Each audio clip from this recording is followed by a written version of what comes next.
So I like to congratulate everybody, all the authors for this publication. I'll be talking about low dose versus standard dose olanzapine with triple antiemetic therapy for prevention of highly emetogenic chemotherapy-induced nausea, vomiting.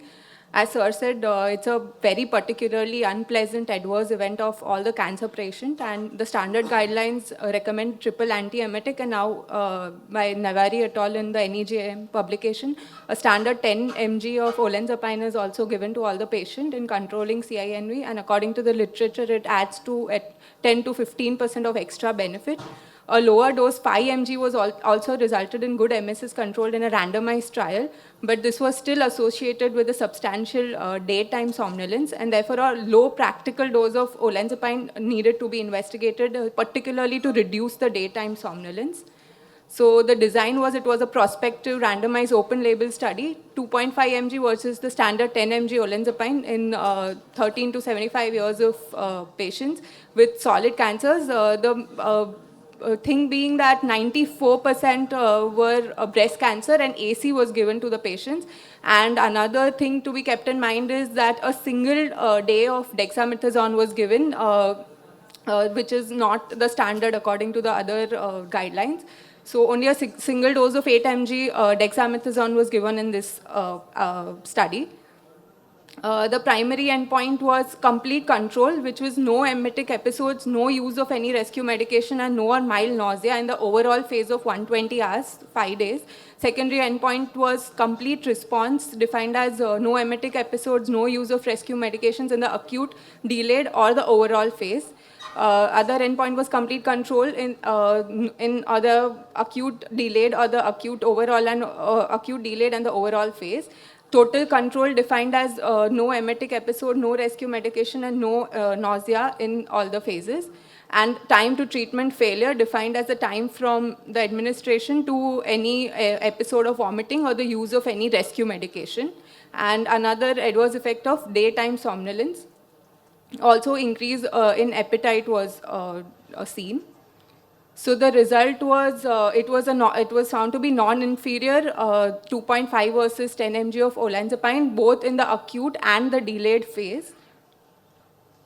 So the complete control in the overall phase of 0 to 120 hours was 45% versus 44.4%, meeting the non-inferiority criteria set. And all the second and secondary endpoints were also met adequately in complete control in acute phase and delayed phase. Also, the grade of somnolence was quite lower in the 2.5 mg, 5% versus 40%. And the contradictory part was olanzapine is known to increase the appetite, but in this trial it was decreased. There was a decrease in the appetite, probably due to the daytime somnolence. So the discussion being olanzapine adds 10 to 15% extra benefit. Complete response was reported to be 80 to 90% in the acute phase and 60 to 70% in the delayed phase. So the J-Force trial, the CR in the delayed phase was found to be significantly higher in the olanzapine than the placebo. However, there was no difference in the delayed phase in the current study, and it was homogeneous for both acute and delayed phase. The lower dose of olanzapine had sustained benefit for 120 hours, and there was no waning after day 1. It was sustained throughout the 120 hours. The offer study concluded 5 mg was superior in the multi-drug high-risk regimen. So currently we don't have that answer. Maybe we can do a trial and see if it helps in the multi-drug regimen as well. And only a single day of steroid was used, showing its usefulness in conditions where we do need steroid restriction, like very highly diabetic patients. Lower CR compared to other, lower complete response was seen in this study compared to other studies, maybe because of the single day use of steroid. Majority were breast patients, so majority were female population, and it is known in a literature that females have a higher tendency of emetogenicity, and low alcohol intake, and obviously the different ethnicity in this study. The limitation being it was a single center, predominantly women with breast cancer were taken as a majority of the study population. However, the study population was homogeneous in both the groups with a shorter accrual time and adequate power to derive definitive conclusion. However, the outcome assessors were masked to randomization allocation. And also the steroid dose was lower than standard. However, the dose-response relationship between steroids was inadequately studied. So it would be of interest to conduct further studies to compare the standard and lower dose of steroids to evaluate CINV enhancement of the emetogenicity. Conclusion being daily low dose of 2.5 mg is non-inferior to 10 mg in combination with standard triple antiemetics to control CINV, and it also is superior for the daytime somnolence in patients receiving highly emetogenic drugs. This merits its consideration as an antiemetic regimen of choice for highly emetogenic chemotherapy, and it is truly practice defining, has practice defining implications and can benefit patients globally with a low cost intervention.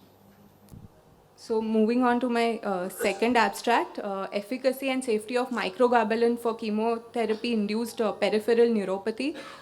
So as we know, it is quite a debilitating episode of neuropathy, which we see in all patients, prevalence being from 12 to 96%, having with various Taxols and platinum-based chemotherapy. The current treatment of ASCO only moderately or weakly recommends duloxetine, and pregabalin is actually not at all recommended in the guideline, even though in real-world practice there is a widespread use of pregabalin. So microgabalin is an oral GABA pantenoid, and how it is different from pregabalin is that the alpha to delta subunit of the voltage-gated calcium channels binds with a higher affinity and slower dissociation to the dorsal root ganglion, which has, so it increases the analgesia, and it has a lower affinity and rapid dissociation from the cerebellum, which decreases its side effect of sedation. The design being, it was actually a registration-based study, and this is a interventional part of that study where they gave microgabalin treatment for 12 weeks, and the incidence of peripheral neuropathy was seen. So it was a small sample size of 52 participants, and the treatment period was of 12 weeks. 5 mg of microgabalin was given in the first week, and it was titrated to 10 to 15 mg after that. According to how the patient tolerates it. The primary endpoint was the numerical score of 0 to 11 from baseline to the week 12. And secondary endpoint was changing from baseline to the week 12 of tingling, numbness, the dose reduction, discontinuation and suspension of chemotherapy, the quality of life scores with the EuroQOL, and the sensory neuropathy score as per CTAC-5 from the baseline to the week 12.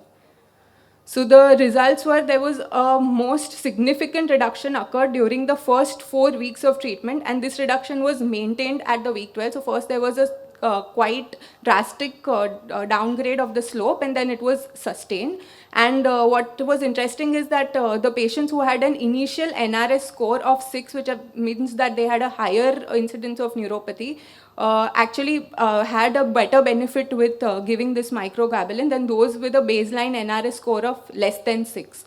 And the secondary endpoint as well of tingling and sleep disturbance was also quite low with microgabalin.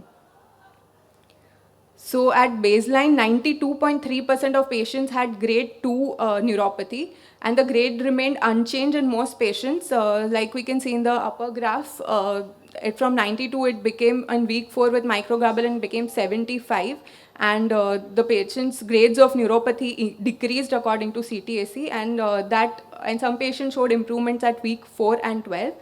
And also the incidence of safety, the adverse effects were quite normal. It didn't have a significant adverse effect. Somnolence was 13.5%, but the rest it was manageable. So the discussion being, by the end of 4 weeks, a significant reduction in the NRS score for both pain and tingling and analgesic effect was seen. And patients with a baseline NRS score of more than 6 actually experienced a better reduction in the pain. In a randomized placebo-controlled trial, duloxetine had a better pain reduction in platinums than the taxanes, but here we did not see any such difference. So actually, duloxetine trial worked better for the platinums, and here it has worked for both taxanes and platinums. There was no worsening in the severity of sensory and motor neuropathy, and compared with the previous disease, a lower dose reduction was required in this study, and well tolerated with no novel safety limitations. Also, the limitations being it was an open label single arm study, and the oncologist did not perform the neurological examination required. It was more of a subjective based study, so it lacked standardization. The period was only 12 weeks, and there was the various studies have different scales. Some use CTAC, some use NRS as their endpoint, so that lack of standardization is still there. So concluding, it is an acceptable, safe drug, which it is effective in both pain and tingling and useful for continuation of chemotherapy and contribute to management of patients undergoing neurotoxic chemotherapy. And it also improves the quality of life, which is our main aim, and potentially patient outcomes as well by reducing the dose reductions. Thank you.